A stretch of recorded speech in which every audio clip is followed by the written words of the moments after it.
very straightforward trade. So we'll cover that in the London session around about 10 o'clock tomorrow morning London time. We'll probably do it just basically when I get finished and I can get into the room as early as possible so we can look at that actual trade tomorrow.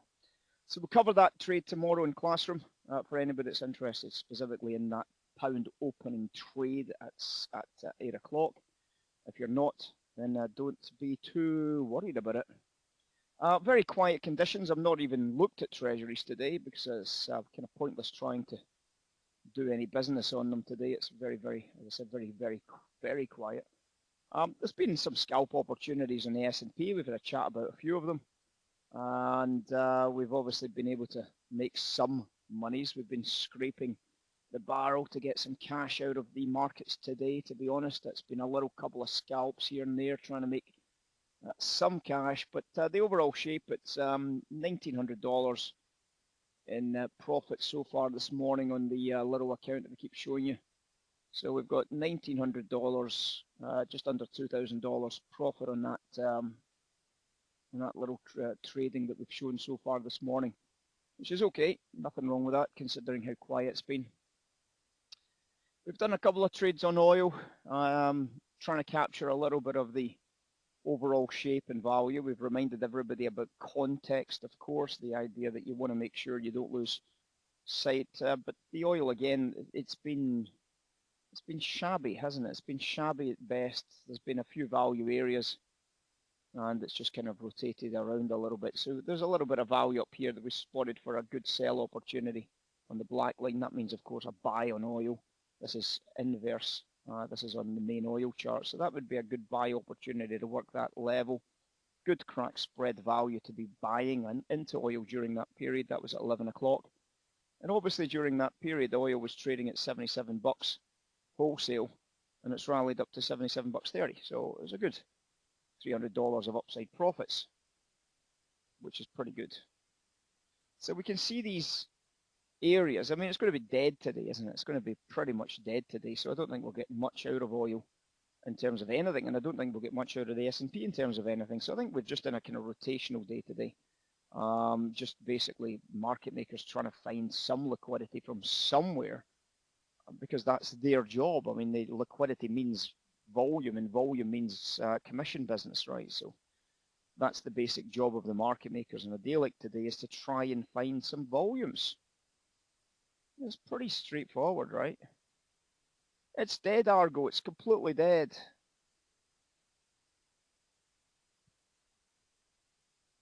Well, the dealer level RGL is still going to be last night's trade. I mean, you can use the Brent oil RGLs. I mean, any big volume mark, basically.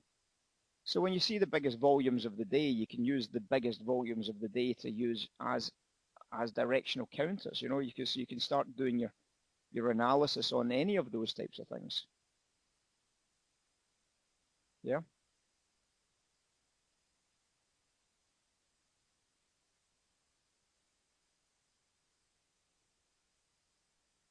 But generally, as a rule, you'll be looking at the London Open. If you don't have any other markers, the London Open is a perfectly good place to start putting in some prices. So when you're looking, because that's obviously going to be usually our first trade of the day mark is going to be the London Open, because that's when the big volume will appear, right? We all know that.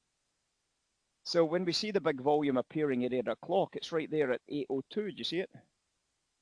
So there's the big volume starting to appear, and it's a huge big pin candle. So you're starting to look at this area and you're saying to yourself, well, what is the value? What am I going to do with this trade? And it's up to us to try and figure out what the value is. So when we see the 8:02 trade coming in and we see that the dollar's starting to diverge into that price, we're already thinking possible top line sells. We're thinking at that almost immediately. Possible top line sells. Can I get some value? When we're looking at bonds, we're seeing yields falling. So that suggests perhaps an oil top line sell as well. And when we look at the spreads, we can start to see the spread idea is definitely the crack spread is rising. Quite nice big bubble forming here at 8 o'clock as well. That's a top line sell. So pretty much everything to me this morning was telling me at the London Open, at the Brent Open, that I should be selling as much oil as I could. It doesn't matter whether I'm RGL red or green at this stage, because it's not going to make much difference today. And obviously the sell that came in from that top line on oil Well, it did pretty good. We went $77.40, and as the day progressed away from that phase, we've come all the way down to $76.90 for $500. So, you can see that it's, you can see the whole thing about them trying to make some liquidity into these areas, because the volume is still quite skinny. So the more volume we can get into these areas, the better. And obviously this was a measured move up here. It made it life very, very easy for us to find that sell trade. There's the measured move right there. So you already had the marker on your screens. I'm sure you were already aware of that.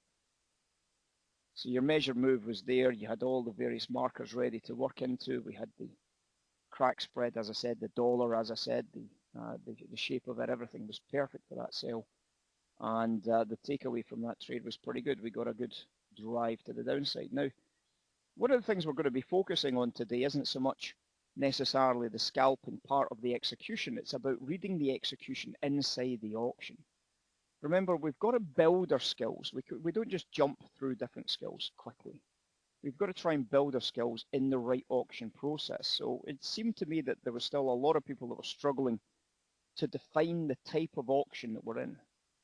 And there's a lot of price action clues about what we should be doing. We could even refer to some of the other characters that have been around the retail space for a long, long time to understand this process. But it doesn't matter so long as you just understand what you're actually seeing. Now, the one thing you'll be able to recognize from that oil straight away is the lack of any real progressions almost for the entire morning. So therefore, the one thing you're never doing in these areas is selling bottom edges.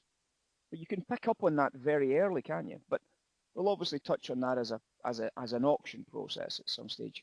And this was a question that Reeve was asking as well earlier about the time frame of analysis, whether we should be using, whether 15 seconds was maybe a little bit too sharp. And what I said to Reeve was, again, pretty straightforward stuff, but what the idea of it is if you're going down into the likes of the 5s and the 15-second type charts, you're going to lose out a lot of information regarding what the auction looks like. So you've got to keep reminding yourself to get the context of the auction process. But we'll spend some of the time this afternoon making sure that we go through that context, drawing in the weak buyer against a weak seller, drawing in the failed auctions, and then we'll be looking at which lines we should be targeting, and then we'll be looking to try and get into that using things like limit order books to target those areas. But it's a process, isn't it? It's a process that we take on step by step, candle by candle, piece by piece. And that process starts to become very, very obvious in terms of how to trade it. Now, a great example of that is the buy trade actually on the pound from the overnight session. And this is a 5-minute chart, so the auctions are a lot easier to see on higher time frames, of course. But one of the things you'll be able to recognize here is that this market should be getting purchased. When we get this new platform up and running, we could already have been halfway through this classroom by now, but we've got to wait till it loads. Okay, so you can see that into the bottom edge, you can start seeing that absorption, can't you? You can see level 2s forming, with the value starting to diverge on the buy side. Then one of the things that we can start to recognize is the simple basic auction structures. Look, do you see how the pullbacks are shallow when the auction starts? So when we see that break of structure here, we know that straight away that this pullback should not be a deep pullback, because that creates a level 2, doesn't it? If this pullback, if the selling comes in here and it goes all the way back down towards near the bottom edges, it'll go through the bottom edges. So the shallower the pullback, the bigger the chance that the next drive will be at least another prop to the upside. So the prop guys will all pour into this trade. So we get the prop guys driving that drive higher until it changes structure. And again, this time you can see that the basic essence of that pullback is telling us that the drive is less successful. There's more selling coming in. So just simple reads like this. It doesn't have to go into that type of detail that we all know about from your early days of trading, when you used to think that Elliott had some basic grasp of what the hell he was talking about. But the basic idea is true. The basic idea is true that as the price starts to develop level 2s, the auction is getting weaker. on the upside. It's as simple as that. That's the way it always has been. So when we see that level 2 forming, the one thing I'm not going to do, of course, then is buy this price at the top edge at 2045, because I'm thinking that this could start to become a number 2 top line, because we've already got a number 2 phase here. So we're now thinking that this could be the end of the move. So you see these little auctions, how easy it is to spot what you should be doing and what you shouldn't be doing. More importantly, what you shouldn't be doing. Everything else is on the table at that stage. So when we understand this as an auction process, well, life becomes just a little bit easier to try and figure out, doesn't it? Anyway, we'll obviously be covering these elements in the classroom today, not necessarily on the S&P chart, but basically on any chart. So you can see a similar type thing happened on oil on the way back up again there. In terms of the auction, this is a 1 minute chart. Do you see where the auction got strong? Well, the auction finally got strong in that break there, didn't it? Why did the auction finally get strong during that period? Because the price never even came back into value area. So with the auction very, very bullish and the buyers coming back in at higher prices, this is definitely going to have a buyer at higher prices still. So if it was an intern, they would still be happy to buy into these top lines. Now that's not the best top line, but they'd still be happy to buy into the top lines whilst this storyline evolves. Now obviously until we hit the measure move, you could still argue that this was still the same structure, this up move was still the same structure. But you can see that if you bought into the top line, you bought into the top line so long as you're okay on your stops, then you would have absolutely no problem in making a lot of money. No problem at all in making some monies. Okay, so when we see these structures forming, we can start to make a bit more sense about how to attack into these areas. And that's what we should be trying to do when we're trading these things, is just to make sure we understand where we are in terms of the auction structure process. So welcome in, guys. It's going to be a quiet afternoon session. We might do some of these exercises relatively early on in the day because it is going to be so quiet.